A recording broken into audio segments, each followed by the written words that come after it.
Pak. I'm the head of crypto here at Prove, responsible for the sales, marketing, strategy efforts globally for the crypto industry. It's obviously a very hot segment for us, and really excited to sort of introduce my panelists. First up, we have George Georgiades with us today, who is the Chief Compliance Officer at Paxful with over 2 decades of experience in compliance, information governance, digital forensics, electronic discovery, and cybersecurity. George has served as an expert witness in computer forensics and data analysis on numerous matters across multiple jurisdictions within the United States and globally, and has authored hundreds of reports on these subjects, and is frequently asked to opine on complex forensic and regulatory issues. Thank you so much for being here today, George. Would you like to give us a brief overview of Paxful and what you do? Yeah, thank you, Joon. Thank you, everyone, for attending.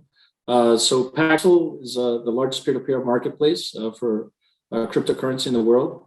What we do is we bring buyers and sellers together so that they can trade and onboard and offboard into Bitcoin, into Ethereum, into USDT. We primarily focus on the unbanked or the disenfranchised. So the markets that we're most popular in, or the customer that we're most popular for, would be someone who doesn't have access to traditional financial services, and we allow them to get into and out of crypto using hundreds of different payment methods. And it's a global initiative, and we want to serve the 100%, not just the 1%. That's one of our main slogans. Thank you. Thank you, George. Next up, you may know her from her many appearances as a fraud expert on Bloomberg, Forbes, BBC News, NPR, and many other leading publications. We have Marianne Miller, who is our Fraud and Cybercrime Executive Advisor here at Prove, our very own subject matter expert. And before that, she was head of fraud strategy at Varo Bank and has held many leadership roles with USAA, PayPal, and the Federal Reserve. It's so nice to have you here today, Marianne. Would you like to give us a brief overview of Prove? Yeah, Joon, it's great to be here today. And yes, if you look at what Prove does, we help companies acquire more customers. We are very widely expanded and used over 1,000 companies, including cryptos and banks, healthcare, and insurance. So we manage, and those companies are on the top of the stock market. And we help manage risk. We also help the customer experience at the acquisition stage as well. Thank you, Marianne. So first, let's set some groundwork for the audience here today about some of the identity challenges that many cryptocurrency companies are running into. George, as a Chief Compliance Officer at one of the leading crypto marketplaces, what are some of the top identity challenges that you're seeing today? Yeah, so especially for us who are global and try and focus on a customer that's not US, Europe, in those major markets. So we find that, for example, many challenges, but just to name a few. For example, in Africa, a lot of our users don't use laptops. They're primarily smartphone mobile users. So being able to onboard them and verify the identity, the person behind the keyboard, or in this case, behind the dial pad, through a mobile device, and making that work. One of the things that's also challenging is not the competition, but there's dueling interest for a compliance person versus a product person. So obviously we want to try and reduce the friction while still make sure that we handle all the compliance and regulatory requirements. So one thing I think we're going to talk about later is how we can reduce the number of clicks, for example, and that leads to faster onboarding and minimizing abandonment. So that we make sure that we can convert those visitors to actual users, active users. The other big challenge, especially for an organization like ours, is being able to have global support. Are we able to localize and support foreign languages? Are we able to localize? For example, to support government IDs that are from Northern Africa, as well as government IDs that are from the US. And also, I think that goes along with being flexible in what we are able to offer as a method within which the user can identify themselves. So not just using government ID. We want to be able to use a cell phone. We want to be able to use a national identification number, for example, such as Social Security. and being able to verify that against some sort of third party or government database or proves vast information that they collect about everyone. So those are just an example of some of the major challenges that we face and that we're trying to work with Proof to solve. Thanks, George. Being a chief compliance officer is certainly no easy feat. So Marianne, as a leading fraud expert, what challenges are you hearing out there in the market today? Yeah, so, speaking of crypto, we know that the bad actors use the crypto exchanges and the crypto environment to really experiment, and they have a very high attack rate on the crypto environment. In fact, in the banking world, we say that the fraud actors kind of hone their skills on the crypto exchanges. So that's certainly something we're looking at very closely.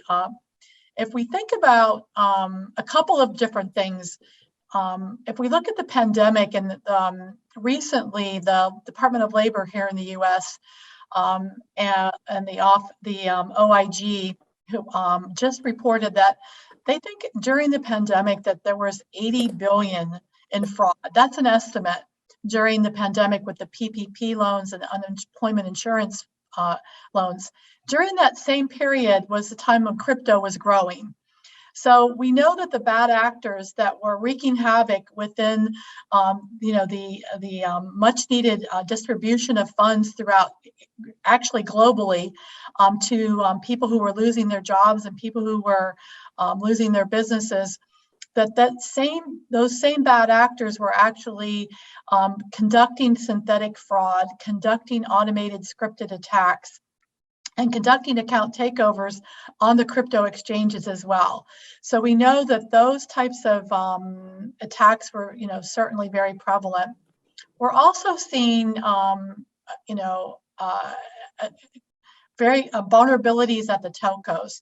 So what we're seeing is insider threats at the telcos, where those insiders are actually being paid to SIM swap and take over accounts. So account takeover is becoming more and more prevalent. And so the challenges around the attack levels are just really unprecedented. And of course, we've seen it's been widely covered in the media, a lot of the attacks and the millions and millions of dollars that have been stolen. I think you both bring up some really, really great points. And that's sort of like, one of the core tenets or beliefs of Proof, right? Your phone and phone number is really, one of the best proxies for your digital identity. But you also need to ensure that, you're tracking all types of, signals and real-time behavior to assess whether you can trust that consumer or not. So, now that we've heard from both Marianne and George about their own experiences, we love to hear from the audience as well. We've got a poll question up on the screen right now, and I'll give everyone a minute or so just to get their answers in. The question is, what is your top challenge when it comes to identity proofing? Slow onboarding, poor customer experience, SIM swap fraud, synthetic identity fraud, proving a user's place of residence, or something else? I'll give everyone a minute or so. Well, while we're waiting, I'm going to throw in one of our stats about. So I totally agree with everything Marianne said, and add that fortunately on our platform, the incidents of fraud that we're finding for users that we have to ban, we have about 7 million users and growing at this point, is in the low single digits. So that's always good, and we're always actively trying to look for bad actors. So just to kind of throw that out there, is that the majority are good. The vast majority are good. I totally agree, George. Some of the compliance software out there for tracking illicit movement of crypto is getting so much more advanced. I heard that Chainalysis is now able to, trace crypto that have been sent through mixing services. So again, crypto is not the best tool for criminals, in my personal opinion. Cash is still king. Yeah. Yeah, unfortunately, I think in the crypto environment, the controls are, as you said, Joon, becoming more sophisticated because they need to be. And I think that the crypto exchanges and the crypto providers are probably going to be ahead of the curve around their advanced controls. So I think that that's really where they can lead the way around risk. Thanks, Marianne. So we have some pretty interesting results for sure. George, is this along the lines of what you were expecting, leading compliance at Paxful and some of the other exchanges you worked at? Yeah, it's fairly evenly distributed spread of challenges is what I see here. Yeah, with the slow onboarding or customer experience being number one. Right? That's why a lot of what we're talking about here is without compromise, trying to get those customers onboarded as efficiently as possible. But the 35% of the others are very important as well, making sure we know what they are. For example, for licensing restrictions, etc. Yeah, this is definitely along the lines with our pain points. Excellent. So now that we've spoken about some of the challenges and seen what sort of top of mind issues are, let's talk about 2022 trends and we've been seeing around identity for cryptos. Marianne, what are some of the new practices and technologies that you're seeing companies starting to adopt? Yeah, and really we're looking at advanced fraud mitigation, and some of that mitigation is, again, looking at thwarting the rise of synthetics. As we just heard recently, and this is something that was widely publicized in the U.S. market, that we saw PayPal, announced that they had 4.5 million of fake accounts that were created, and I give PayPal a lot of credit for coming forward, announcing that and taking care of that issue. But that's a systemic issue. It's not just PayPal that's having that. So we have these bots that are being set up with synthetic IDs, with fake IDs, and they're going and trying to open up accounts. And they're successful. These automated scripted attacks are very advanced. So what we're seeing is more controls around protecting the perimeter around bot controls. We're seeing more controls around understanding and identity proofing. We're seeing more controls around understanding if that OTP has been SIM swapped or if that phone has been ported. And those are definitely controls that are being fortified. And then we're also looking at more trust indicators and reason codes that are being brought through during those actual events, whether it's an onboarding event or it's protecting that customer's account once they set it up. And those controls often are linked to what Proof does, around the mobile networks, around the trust of that phone, around the actual usage of that phone, the actual noting of that phone being in the network, and that associated identity with that phone. So we're really looking at numbers of controls. I call them risk moments that are being fortified across either the life cycle of the onboarding event or the life cycle of the customer and protecting their account. George, you've been directly involved in implementing some of these innovations at Paxful. Can you tell us about some of the results that you've experienced? Yeah. So you mean I can give you some examples. For example, I mean we've had some fraud fraternities that like Black Axe, for example, that do organized initiatives in creating and building reputation, that sort of thing. So I'll just give you an example that's relevant just by country. Before the fact, and while attempting to create the account, we early last year, we had a group of individuals based out of Ukraine, and we could see that based on their device links that were attempted to make about approximately 100 fake user accounts using fraudulent ID documents, and through analysis, we were able to identify that. So jumping into actual numbers, like we had mentioned before, there was numerous challenges that we face, and through implementing technologies and partnering with Proof and others, we're able to reduce the time that we do automatic ID verification by 77%. So that's increases greatly how fast we can onboard a user, and also how accurately we can do that. And also manual verifications were decreased by 90%. And you can imagine, so manual verifications involves actual analysts going back and looking at an escalated ID verification that the system could not automatically verify using all the security feature checks that are done. So that not only reduces the friction and gives us faster onboarding, but it also reduces the manpower that's needed to actually go through there, because we don't have to spend as much time. And the same thing we saw for proof of address verification. And just, I should take a step back. This is numbers from 2020 to the end of 2021. So we're probably even better now. But this is just in a year's time, we were able to get these improvements in the reduction of effort and time it takes for us to do these verifications.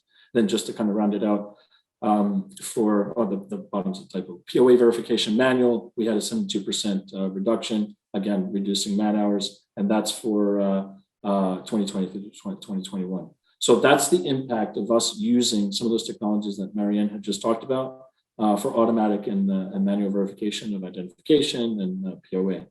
And it helps us with our general challenges initiatives. Moving on to the next slide.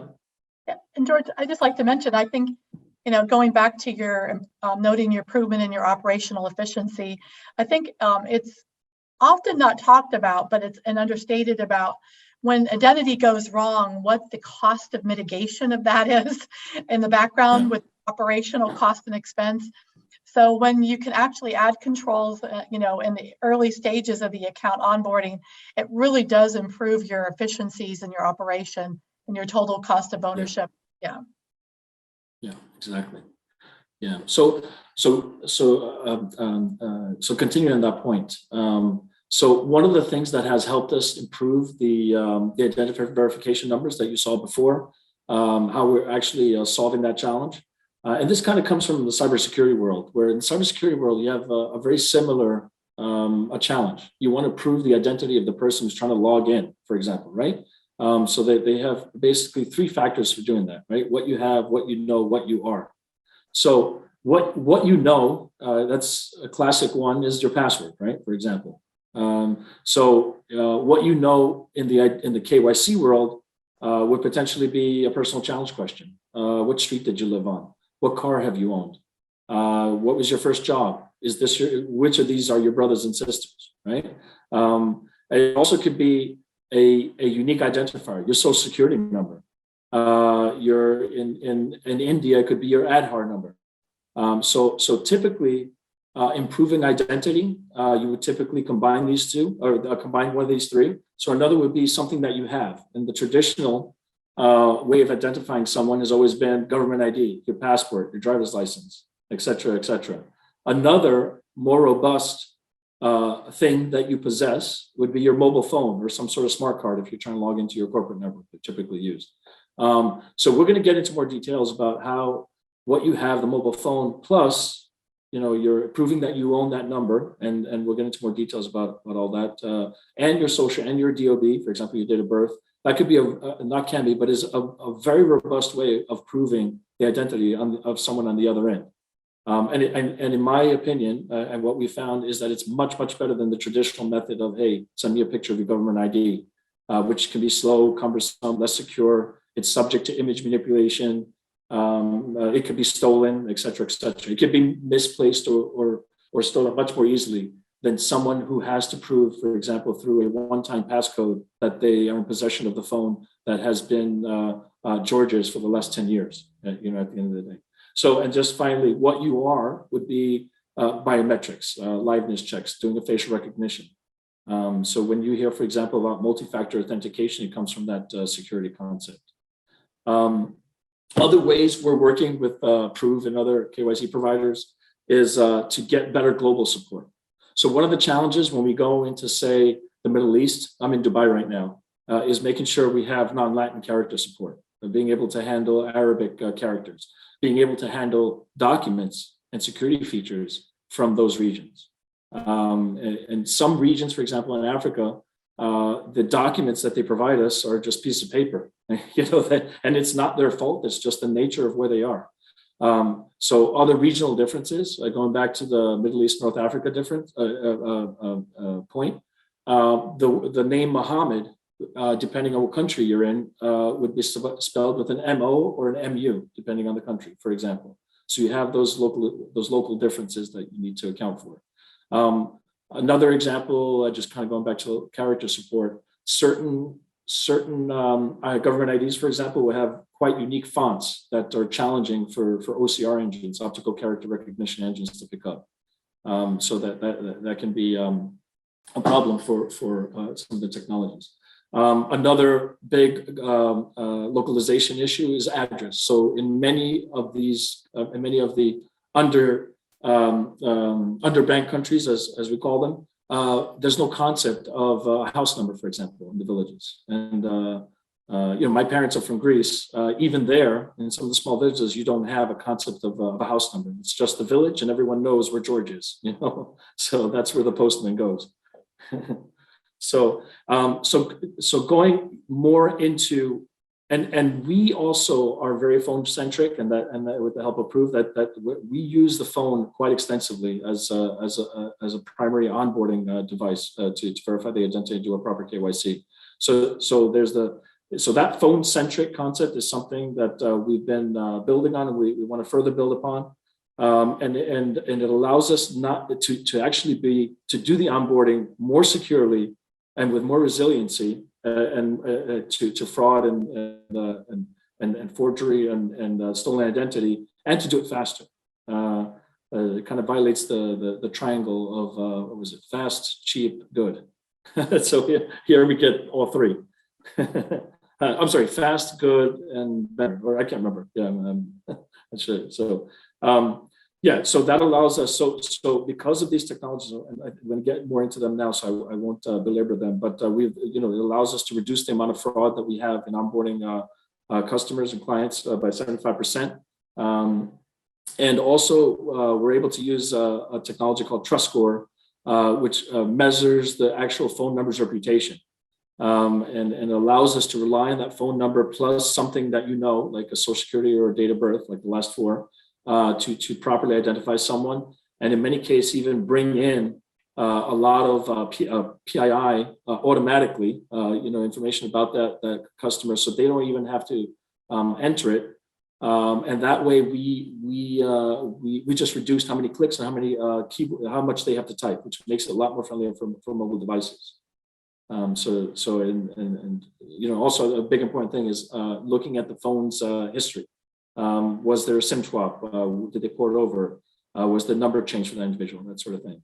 So that's a summary of how we're using Prove and other technologies to solve the global challenges of properly identifying who's the person behind the keyboard.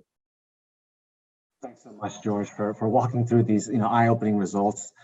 Crypto is a 24/7 industry, right? Never sleeps, and I think a lot of the things you mentioned sort of explain what Proof is all about, right? We're a lot of firms typically struggle with finding that right balance between providing a really good user experience while maintaining the highest levels of security and control, and it's really, really good to see that Paxful is at the forefront of solving these sort of issues. Marianne, could you give us a brief overview of some of the Proof products that are sort of driving the results that George just mentioned? Yeah, and I wanted to go back to something George said about a trust score. There's nothing more that a fraud practitioner loves than is scores, risk scores. And if we can, anytime we can take an activity, an event, and we can actually hone it down into a score, that really helps us operationalize any event that we're looking at. And the way that Prove really drives, this particular kind of events is really through data and analytics. So if we look at, when we talk about scores through the process of pre-fill, we're really looking at, in the background, working with how analytics interacts with mobile network operators, how analytics operates and works in the background with the pre-fill process, and how analytics works in the background, providing that better customer experience. And that's really what Prove does. We're really looking at the data. We're looking at how we can use that identity to reconcile, is the information that's being provided in the flow for Marianne Miller, is Marianne presenting that information? And that's what we're trying to reconcile. We really have that challenge in Georgia. I see you shaking your head around what I call digital identity proofing. And Prove uses data and analytics to actually aid in that actual, or important signals to aid in that actual process. So, that again, there's more details with that, but, I think that, strength of security and customer experience don't need to be mutually exclusive. You can actually use controls to really drive a better customer experience. And that's really what, I like to think of, identity, authentication, and fraud as a business enablement function. And anytime that you can look for solutions that really enable the business while, protecting the business or protecting the customer is really ideal. I couldn't agree with you more, Marianne. Yeah. So, in order to make this all a little easier to visualize for the audience, we've prepared a walkthrough of what a supercharged crypto identity onboarding flow might potentially look like with some of the newer technologies enabled. Terrence, could you go to the next slide? Sorry, I think it's the next one. Yeah, so we all know that QR codes are pretty hot right now. I think especially in New York, if you've ever gone to a restaurant, there's no more menus. You're scanning a QR code. You sit in the subway, you see QR codes all over the place. And of course, one of the biggest exchanges, had an incredible Super Bowl ad where they had a QR code just bouncing around the screen. Users scanned it with their phone, and it sort of led to the site crashing. We've taken that a step further. And imagine where, instead of just a QR code, directing a customer to the web page of the exchange or marketplace, we've actually built it into our pre-fill process so that as soon as a user scans that QR code, whether it's on, a TV screen, a marketing campaign, a banner, etc., that's going to essentially start the entire pre-fill application process. The user scans the QR code, it'll redirect to the application process. And again, within 10 seconds, a user is not only able to create an account, but have all their core KYC information verified. And this is, a really big paradigm shift because, traditionally speaking, when you sign up for a cryptocurrency exchange, the exchange really doesn't trust you. And so you're given very low limits, if any at all. You have to go through progressive KYC where you're submitting additional documentation, whether that's an ID, a bank statement for POA verification, a social security number. And sometimes customers have to wait hours, days, even weeks to be fully verified so that they can leverage the platform fully. With a solution like Prefill and the QR code enablement, we're able to get all of those customers through that front door, again, in under 15 seconds and have most of that KYC information verified, which means all of your brand new users on day one can trade at a much higher limit. And that's really sort of led to a lot of the success that we're seeing with the cryptocurrency industry. So with that being said, I'd like to turn this over to the second poll of the day. We'd love to hear from the audience, which one of these identity proofing innovations would benefit you most? Faster onboarding, a trust indicator to prevent account takeover or SIM swaps, no cost KYC, eliminate doc scanning with authoritative data sources, or better support for identity verification on mobile devices. We'll give the audience another minute to answer these questions. I think we're waiting, June. It's been interesting. We've just noted that SIM swaps are really up. That was just reported recently. In fact, there's been a couple of law enforcement notifications here in the US about that increase in SIM swaps. And we're seeing not only in the crypto industry, but we're also seeing the banking industry report an increase in that event. So it's something for the audience to note that if you're not experiencing account takeover attempts, you're definitely going to start to see more. I've been monitoring and of course using SIM swap detection as part of, I think, it's a foundational control, in any, fraud strategy. But, for me, it was, you would see rashes and, kind of attacks, and then they would stop and then they would start again. Right now, it seems like they're consistent, and that's very concerning in the industry.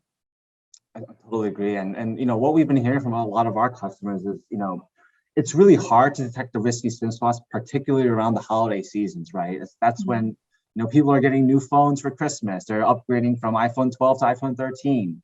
George, have you you guys sort of noticed any of these sort of trends over at Paxful?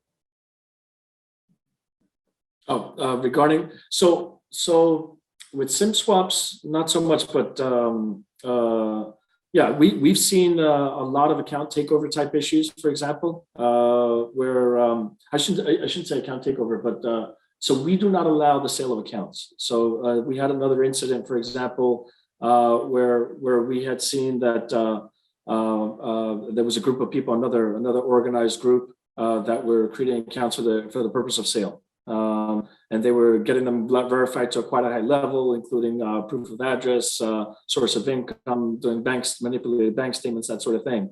And we were able to see that they were linked accounts, and we were able to trace them back, doing it by looking at devices, IP addresses, that sort of thing, so that we could see where they were being created. So a similar situation. Yeah, and I'll give you an example.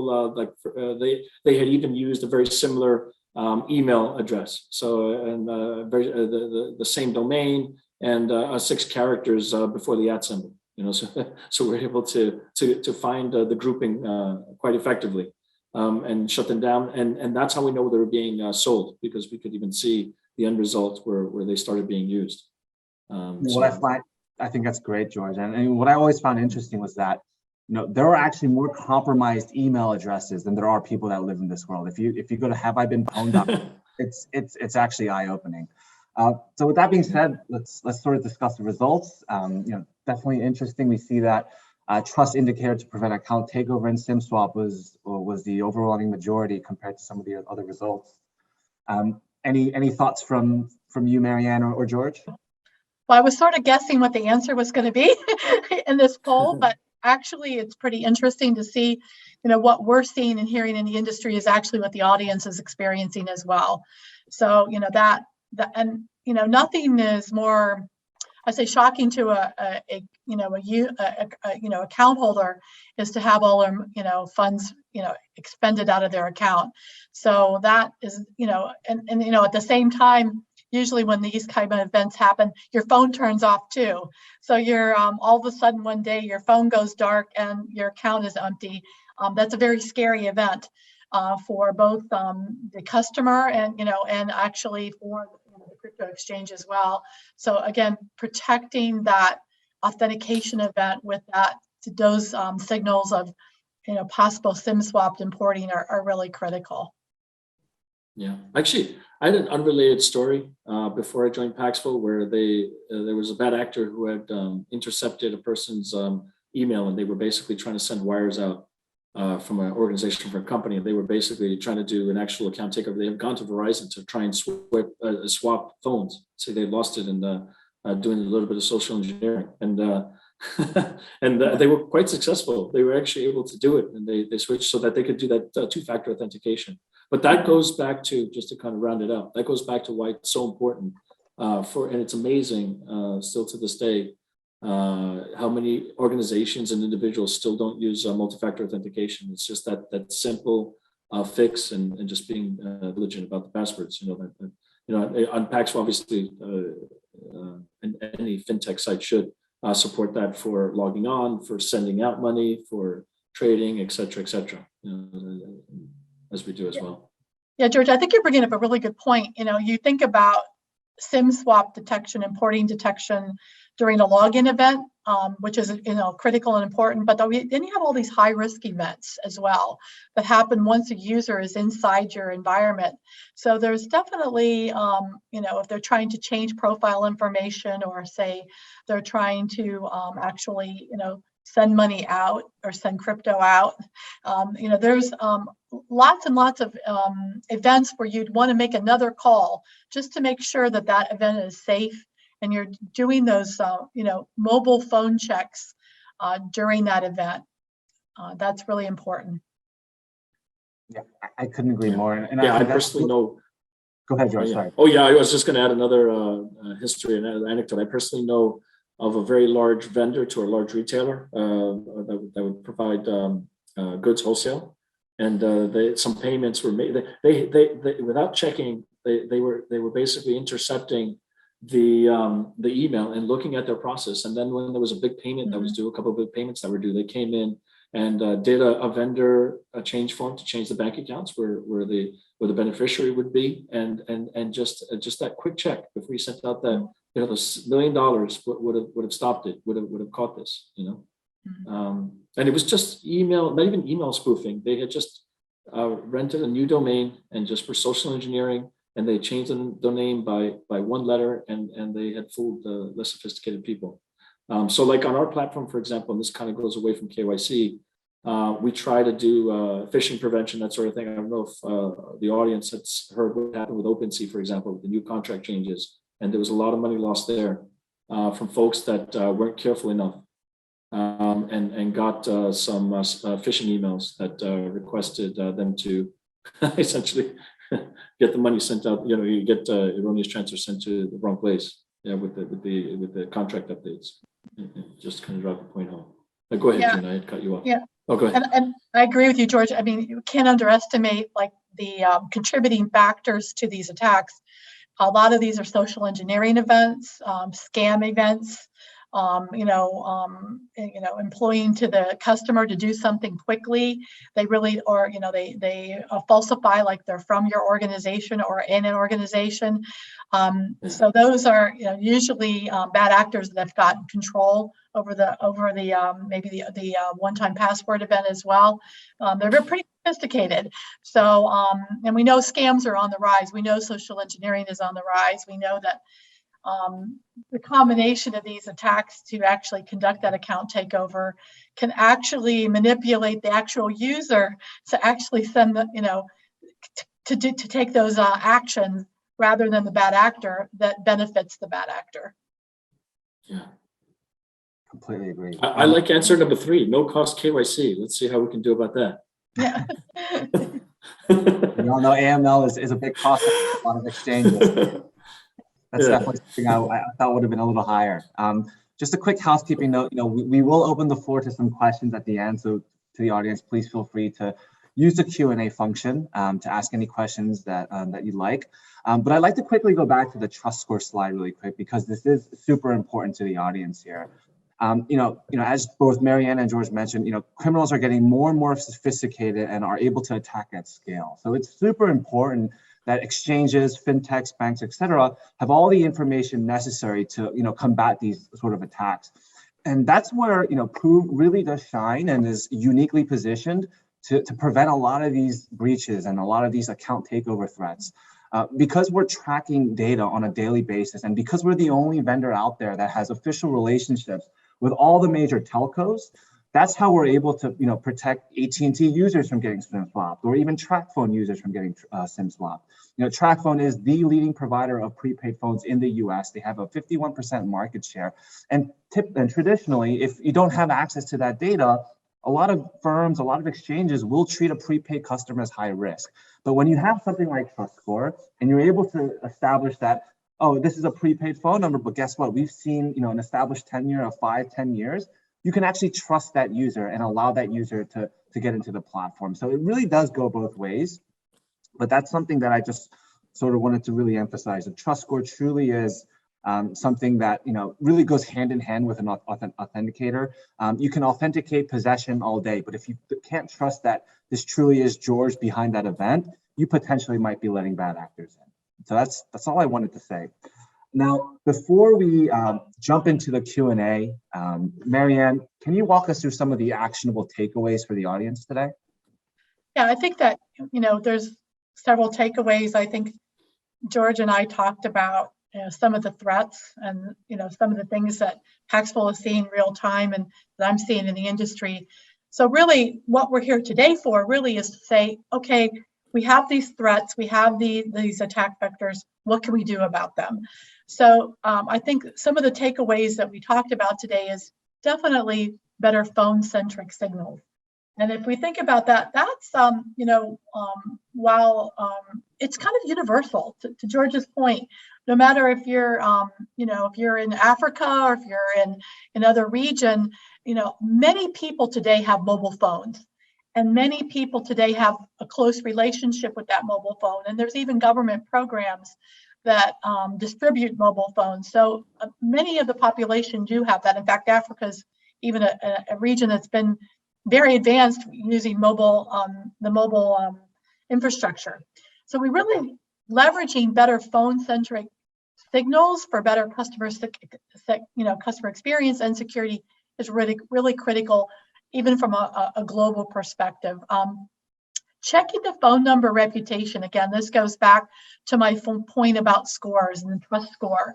And you really want to understand, at a high level, what's that risk associated with that phone, but in a smart way. And scores help you do that. Using the phone as an omni-channel authenticator. Again, if you have a mobile phone, it doesn't limit that. That also can enable your desktop experience as well, and that's something that we didn't talk about extensively, but at Prove we can help authenticate those web experiences as well through the use of the mobile phone. And turning on true identity verification as a revenue driver. We talked a little bit about KYC, and about the importance of the KYC process. And classically, we looked at the KYC process as maybe a checkbox or a regulatory obligation, but really we want to take that a step further. We want to combine identity proofing with the actual, what I call entity resolution of that person.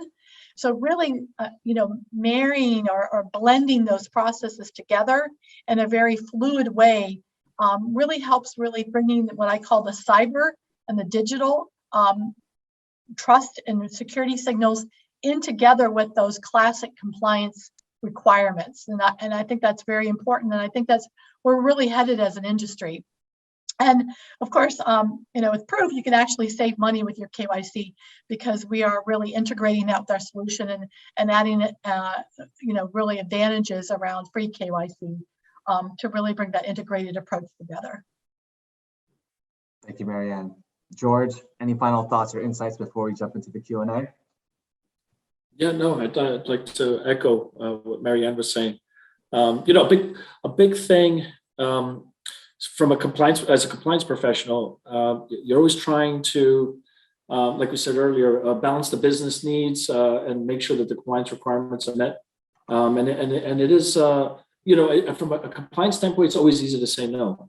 But that's not the right answer. Just basically taking the easy route of no. And that's unfortunately the easy route out, and some folks like to take it. But that's the opposite of what we're trying to do, and that's what using better technology, better methods, better techniques allows us to take on challenging jurisdictions.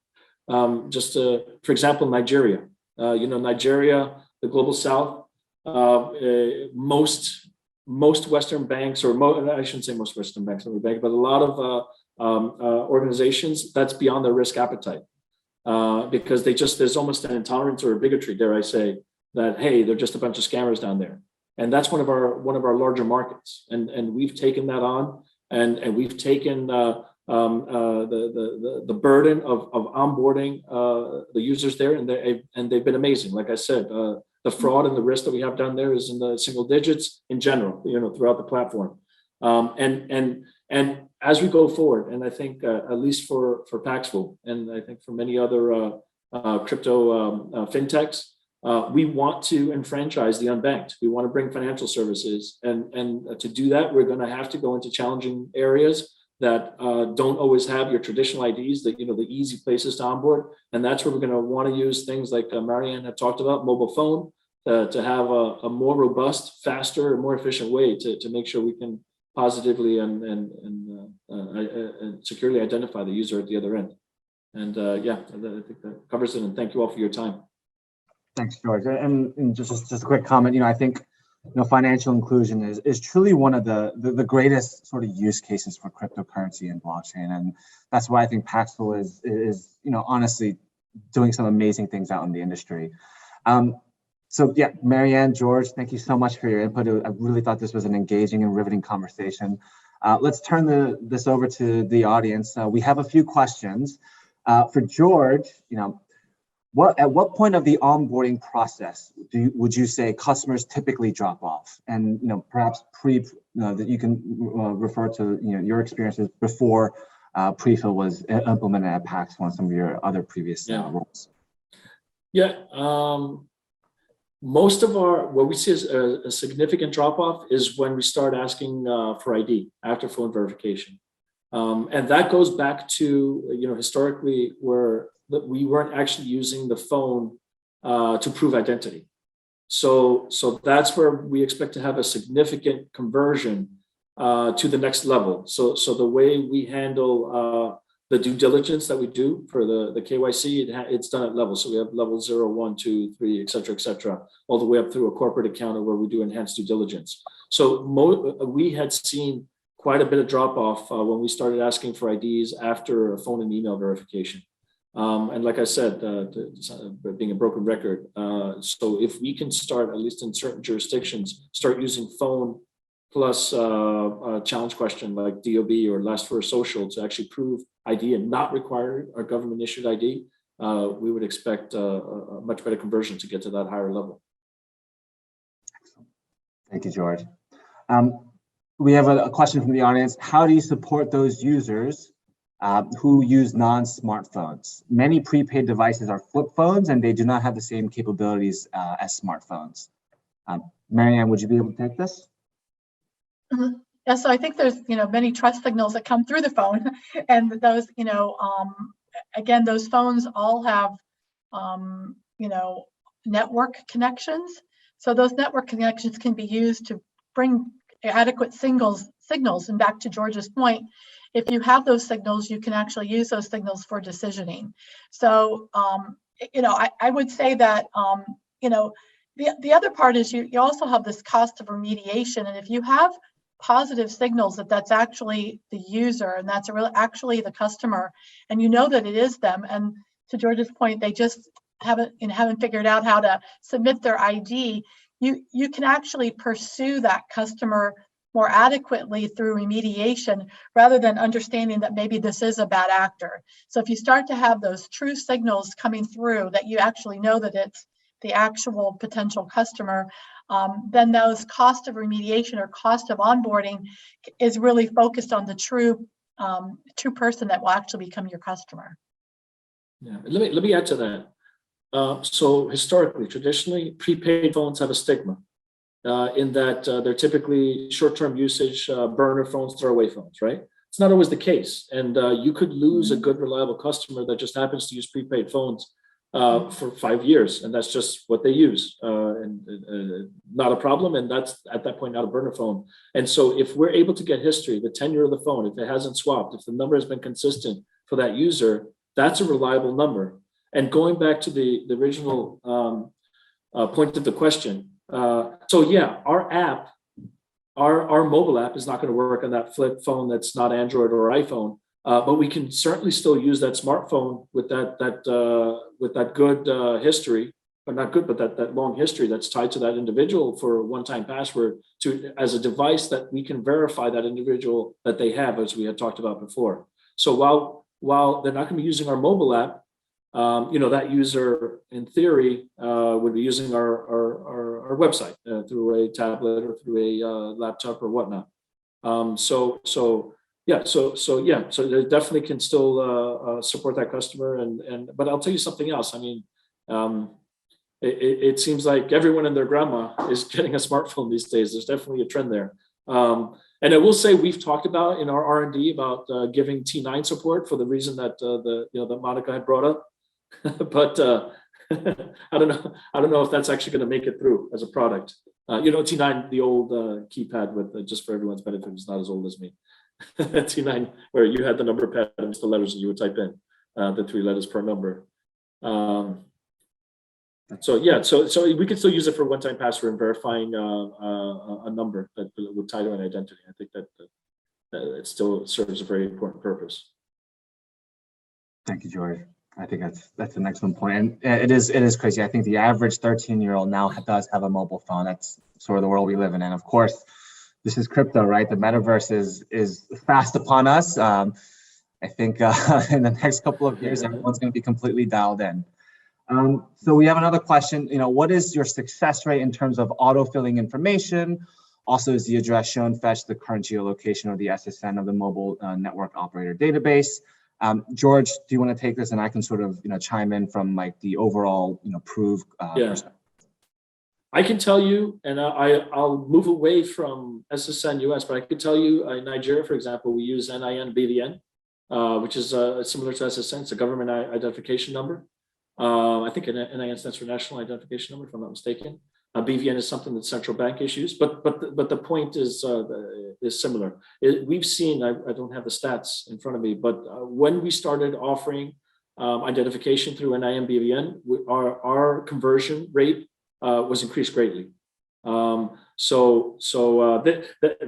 words, using that as a vector for identification.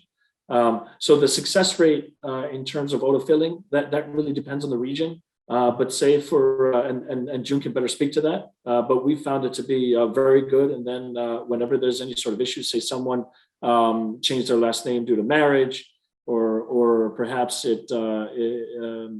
email address has changed, minor edits like that is what we're seeing. Now for the geolocation, I believe, actually, let me not even opine on that. Let me let Joon opine on that. Yeah, sure. So, thanks, George, and I think that's spot on. And just going back to the first part of the question, really the results sort of vary, based on the industry and your customer demographic. But generally speaking, for the cryptocurrency space, what we've seen is that you can expect anywhere from 80 to 90, sometimes 93, 95% autofill success rate, which is quite astonishing. And in terms of the geolocation, we're not actually sending you the geolocation of where the user is based off of. We're taking data directly from the mobile network operators, the telcos, the credit bureaus, utilities, the banks. We have such a wide variety of trusted, authoritative sources where we're able to provide a really high confidence in terms of where a user currently lives. And that's how we really do help, automate and address the sort of proof of address, challenge that many of these exchanges do face. Another question from the audience, and I think this is directed to both Marianne and George. What are some of the trends that you guys sort of foresee from an identity perspective? Asking you to put on to look into your crystal globe right now. Yeah, I'll start with saying that. Now, the example was given for India. We are experiencing the greatest amount of growth in India right now. So actually, we're different from an exchange in that we're a marketplace. We bring consumers together, C2C. That's the primary business model. So I can't speak to the infrastructure of India. I know anecdotally and from friends, that sort of thing, that they'll talk about how there's electrical issues, grid issues, internet issues, et cetera. But I can speak to that. I know that we have a huge amount of growth there, triple-digit growth, and we expect it to get even larger, especially with the upcoming changes in the taxation of crypto, the 30%. I think it's coming April 1st, and then the transactional charge that's upcoming. So it's happening. The reality is it's happening, and we're glad to be a part of it. And I personally, I've just be guessing, so that's why I'm trying to be careful with my answer. I'm guessing it has a lot to do with just the nature of the beast, and everyone has a mobile device, as we said before. But I'd just be guessing as to why. But I can promise you that there's a lot of growth, at least in crypto adoption, and obviously that's why we were talking earlier about how important it is to be able to use a mobile device and just streamline it. Like I had mentioned before, using an authoritative data source. One that we're using is the Aadhaar ID system, which is a national ID to help with the onboarding of Indian nationals. And go ahead, Marianne. Yeah, and George, and Joon, I think your question is a good one. And, I think what we're seeing trends, and I've just attended a public sector event in California yesterday in Sacramento, and the conversation around identity, both for public sector and private sector, is really an active conversation. We do know that there's lot of challenges around that, those aspects. And we're starting to get both public and private sector together to talk about how do we tackle those challenges, because those challenges are quite substantial. We saw that during the pandemic as a big challenge. Those fallouts are still going to be experienced, especially here in the U.S. around the victims, people coming forward later and understanding that their identity was used to obtain illicit funds during the distribution of much needed funds during the pandemic by governments. So we're starting to get more of a collaborative conversation going on about how do we create a good, and we're looking at it from a customer experience, a consumer experience, a claimant experience. There's so many different experiences where identity and identity proofing is becoming such a very important topic. And not only from the standpoint of how do you conduct these processes, but how do you do these processes in a way that it's easy for the claimant, it's easy for the person wanting banking services or crypto services. How do we make that experience work for both the person at the end of that experience and also the business that's trying to provide a safe and secure manner? So it's definitely a hot topic, and there's definitely what I find refreshing, fresh conversations between both public and private sector about how can we solve these issues. That's an excellent point, and I think something that it's really great to see is that there's much more collaboration between cryptocurrency exchange leaders and marketplace leaders like Paxful and some of these other big folks working directly with the regulators and trying to come up with solutions to issues that actually make sense. So it's good to see that the virtual asset service providers and the government and regulators are starting to work closer together. So I think that's all the time we have for today. Again, I would really like to thank George, who is currently in Dubai. It's pretty late over there, for spending this hour with us. Marianne, thank you so much for lending us your expertise. And I do hope that this panel was informative and a good use of everyone's time. Thanks everyone for joining. We will be having a few more of these Crypto Innovator series, so please stay tuned for the next webinar that we have. Thank you, everyone.